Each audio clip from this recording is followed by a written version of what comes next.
Hello everyone, সবাই কেমন আছো? আশা করছি সবাই অনেক ভালো আছো। তো আজকে আমার এই ড্রয়িংটি ভালো পিকচার দেখে করেছি, কিন্তু লাস্ট পর্যন্ত একদম বেকার হয়েছে। তো এটা দেখার জন্য ভিডিওটি না দেখলেও চলবে। তো ফার্স্ট টাইম বলে দিই, আমার এই যে মিনি ড্রয়িং বুকটায় তোমরা যেটা কলকাটা দেখলে, সেটা দেখে হয়তো ভাবছো যে এমন ডিজাইন আবার কি করে।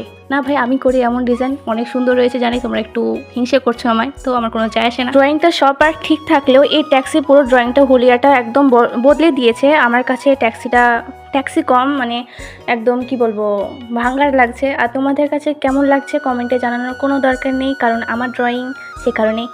আমার এই মিনি ড্রয়িং বুকটা আর মাত্র একটি পেন্টিং করলে একদম কমপ্লিট হয়ে যাবে, এবং ভাবছি যে তোমাদের সাথে এই মিনি ড্রয়িং বুকটা যত ড্রয়িং করেছি সেগুলো তোমাদের সাথে শেয়ার করব, মানে একটা ছোট্ট ট্যুর ভিডিও বলতে পারো। তো তোমরা ওটা দেখার জন্য আমার এই চ্যানেলটিকে অবশ্যই সাবস্ক্রাইব করে রেখে দিও। আজকের পেন্টিং তোমাদেরকে কষ্ট করে বলতে হবে না কেমন হয়েছে, আমি জানি আজকের পেন্টিংটা অনেক বেকার হয়েছে। তো টাটা।